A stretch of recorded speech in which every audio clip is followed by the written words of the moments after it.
Hola amigos, nos encontramos a las afueras de la aldea del Pozuelo, en la provincia de Huelva, iniciando una ruta en la que las losas de piedras como esta van a tener un protagonismo importante.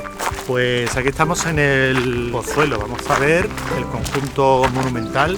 Conjunto dolménico. Pero monumental dolménico. Hablando con un poco más de propiedad, hoy visitaremos el conjunto megalítico de dólmenes que aquí descubrió en la década de los 40 del pasado siglo el ingeniero industrial y arqueólogo Carlos Cerdán. Las excavaciones en la zona sacaron a la luz un total de 18 monumentos, de los cuales visitaremos algunos de los más accesibles para el público, aunque no todos bien conservados, como el número 9, el primero que nos viene a mano en el sentido de nuestra marcha. En el complejo se adivina el corredor o galería que formaban las planchas de piedra de escasa altura que todavía se mantienen en pie y que llevaban a la cámara funeraria prácticamente desaparecida. Porque amigos, estas estructuras megalíticas se construyeron en la época del Calcolítico para realizar rituales sepulcrales en las que enterrar a los seres queridos. No os vengáis abajo por el estado de este primer dolmen, ya que el siguiente, el número 7, va a ser mucho más revelador. De entrada, se aprecia mejor el túmulo, que es ese montón de tierra y piedra que rodea el yacimiento, de unos 14 metros de diámetro y que forma una especie de colina artificial. En el centro el dolmen, este de forma cruciforme. La entrada del corredor está orientada al este y por medio de sus 6 metros de longitud se puede acceder a las 3 cámaras de las que se compone el conjunto. Aquí las lajas de piedra vertical son de mayores dimensiones que en el dolmen anterior. Dispuestas de este modo vertical, formando parte del monumento funerario, reciben el nombre de ortostatos. Por su parte, 2 de las cámaras disponen de otras planchas de pizarra, haciendo las veces de cubierta. La sur también sujeta con un pilar central debido a sus dimensiones.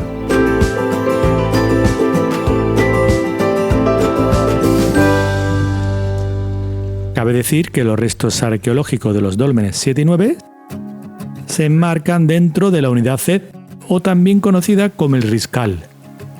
Estas denominaciones ayudan a agrupar los yacimientos megalíticos, identificando con ello las diferentes zonas.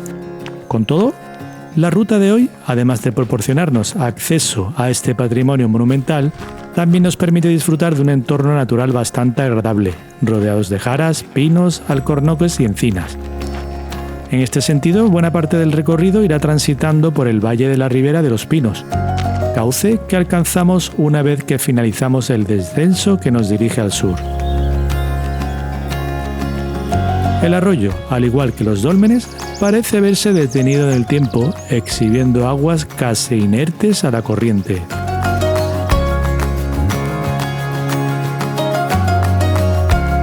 A continuación, las señales nos dirigen al este, a la zona de la Veguilla, donde se emplazan los conjuntos megalíticos número 5 y 8. Sin embargo, antes de llegar a ellos, nos llama la atención unas estructuras sobresaliendo de la maleza. Acercándonos un poco más, descubrimos que forman parte de la recreación contemporánea de un poblado del Calcolítico o de la Edad del Cobre. Estas viviendas constaban de recintos de planta circular con zócalo de piedra, sobre el que se colocaban unos troncos dispuestos en pirámide. Estos últimos harían las veces del armazón de la cubierta o tejado, hecho a base de fajos de pequeñas ramas y barro. La conservación de este espacio es mejorable, aunque nos podemos hacer una idea de cómo sería la vida de esta comunidad en una época en la que ya se empezaban a extraer y a utilizar los metales. No obstante, la caza, la agricultura y la ganadería ya formaban parte de sus actividades principales. Reanudamos la marcha a oriente, realizando un pequeño ascenso por esta orografía de perfiles suaves, en la que seguramente se asentaron estas poblaciones megalíticas que a su vez se dividían en una serie de clanes familiares. Y es muy probable que cada clan tuviese su propio dolmen en el que realizar la inhumación de sus difuntos. El número 5 es el siguiente al que nos acercamos, y su túmulo circular aparece demarcado por un anillo peristáltico, esto es, una especie de cercado de piedras. La planta de este yacimiento es más irregular, ya que su corredor principal conecta por un lado con una cámara al norte y por otro lado al sur con otro pequeño pasillo que accede a otras 3 cámaras. En estas últimas hay una antecámara en la que se pueden observar piedras talladas a modo de columnas, de forma elíptica. De nuevo, la entrada al recinto se hace por el este, lo que hace pensar que la orientación tenía mucho que ver con las creencias religiosas en las que la salida y puesta del sol tenían un papel fundamental. Bueno, aquí estamos con nuestra paleontóloga que ha venido hoy a explorar las lascas del Pozuelo. ¿Sobre qué años son estas láminas de piedra? Estamos hablando desde el 3000 al 2000 años antes de Cristo. Madre mía. Dentro de las tumbas de los dólmenes, además de los huesos de los difuntos, se han encontrado ajuares a modo de ofrendas, colocadas junto a los cuerpos bajo la creencia de que las llevaran consigo en el más allá. Por su parte, en los exteriores se hallaron ídolos y algunas cerámicas que podrían haberse utilizado para algún tipo de ceremonia funeraria. Con todo, además del carácter religioso de los dólmenes, también se baraja la posibilidad de que estos elementos se utilizaran para marcar el territorio por parte de las tribus o clanes. Adiós, Dolmen 5. Nos despedimos de este lugar para ir en busca del dolmen número 8, pero a decir verdad, la senda que tomamos para intentar llegar a él está un poco desdibujada y la espesura de la vegetación tampoco nos lo pone fácil. Así que decidimos volver al dolmen número 5 y continuar el sendero hacia el este, a la zona de los Llanetes, unidad que recoge los dólmenes 1, 2, 3 y 4. Dejaremos el número 8 para el regreso por la otra cara del valle. Un ortostato señalizado nos indica que vamos por el camino correcto. Además de estas planchas de piedra, también hay balizas de madera que nos ayudan a no perdernos. Por aquí, la vegetación predominante está compuesta por eucaliptos y jaras, estas últimas empezando a mostrar sus primeras flores de finales de un mes de marzo.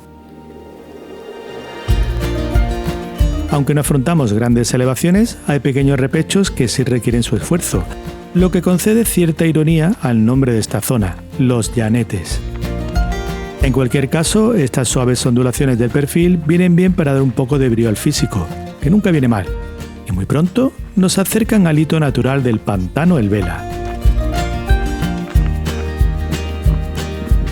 Esta masa de agua se ubica en el paraje conocido como el Charco del Lobo y recoge los aportes de la Ribera de los Pinos por un lado y del Barranco de la Minilla por el otro.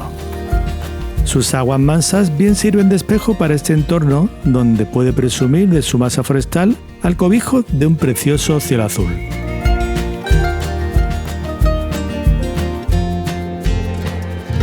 Tenemos que seguir por allí, bordeando el... A continuación, rodeamos el pantano dirección noroeste para ir en busca de los 4 dólmenes que se agrupan en esta zona.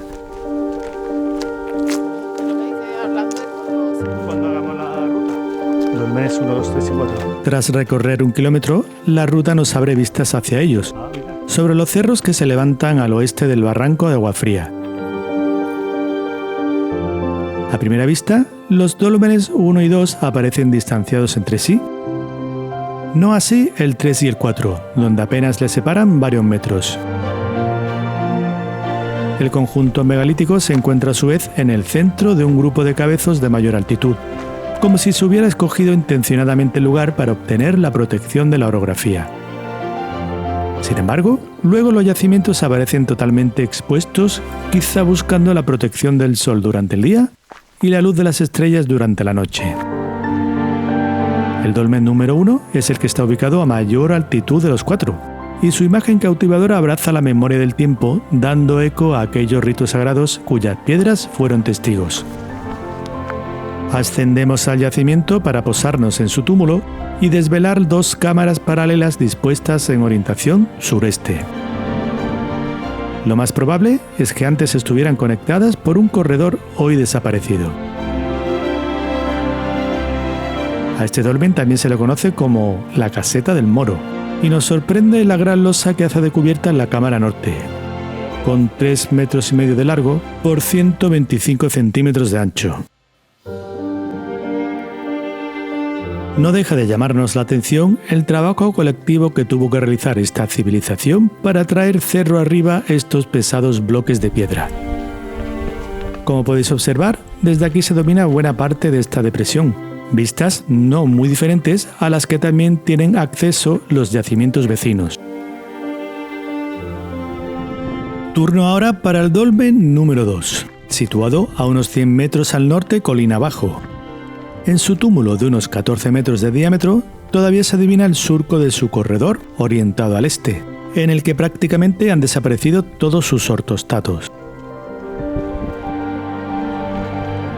El conjunto se compone de 2 cámaras, ambas con una pequeña cubierta, aunque la que está orientada al sur no sabemos si hay que tomarla en serio o ha sido fruto de la manipulación de algún visitante.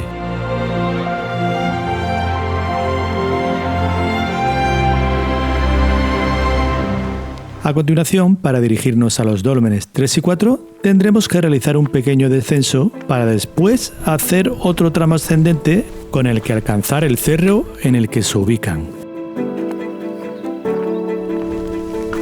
El túmulo del número 3 tiene algo más de 16 metros de diámetro y la entrada de su corredor está orientada al sureste.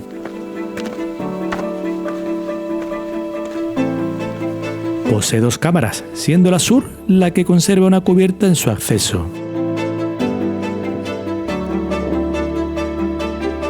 Aquí lo que nos sorprende son las dimensiones de algunos ortostatos que no nos cansamos de filmar y de fotografiar, aunque los que componen el dolmen número 4 tampoco se quedan atrás.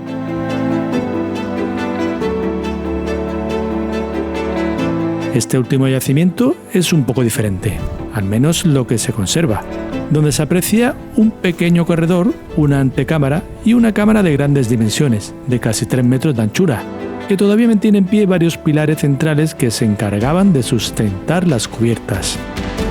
Por cierto, el ortostato más grande del complejo es el que separa la antecámara de la cámara. Nos falta un dolmen, el 8. Pues no, amigo. También nos resta el 6, y eso que hicimos cuentas mientras contemplamos las últimas estampas hacia el conjunto de los llanetes. Eso de no ver estos yacimientos siguiendo un orden parece que terminó por despistarnos. En cualquier caso, seguimos avanzando ahora hacia la casa que da nombre a esta unidad, y que como vemos está abandonada. No sabemos qué función cumpliría este lugar, ni tampoco la vivienda más rústica que aparece contigua a ella. Pero es posible que algo tuvieran que ver con la mina del Chiflón, quizá para dar cobijo a los trabajadores que la explotaban. Esta mina, que se encuentra a lo alto del cerro cercano, tiene más de 5.000 años de antigüedad, empezando su actividad en la Edad del Cobre. Se dice que es la mina metalúrgica subterránea más antigua de Europa. Nosotros no llegamos a subir a verla, pero para otra próxima visita será interesante hacerlo, ya que también hay restos de un poblado relacionado con los constructores de los dólmenes que por aquí hemos disfrutado. Los siguientes pasos del recorrido nos introducen en una estrecha y frondosa senda que en principio viaja paralelo al arroyo Lanea, un caudal tributario del arroyo de los Pinos.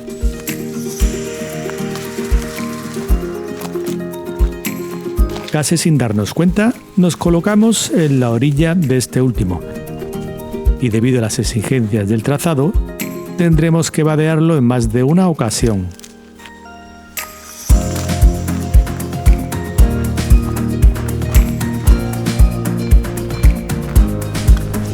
No obstante, esto hace más estimulante el sendero a la hora de encontrar el dolmen número 8, pues parece ubicarse en un sitio recóndito.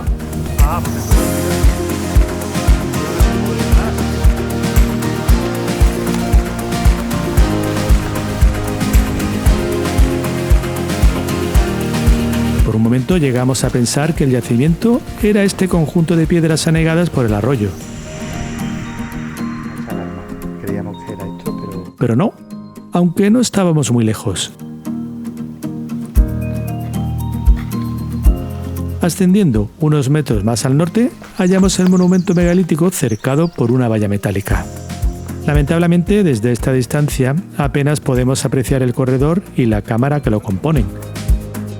Además, el abundante matorral y su deteriorado aspecto no ayudan a diferenciar estos elementos. Continuando la marcha, seguimos dando fe de la excelente materia prima que poseía este entorno para la construcción de dólmenes. Y al poco, realizamos los últimos metros de esta ruta tan instructiva del término municipal de Zalamea la Real, Huelva, y que nos ha permitido conocer algunas de las arquitecturas prehistóricas más antiguas de la fachada atlántica europea. Hasta la próxima.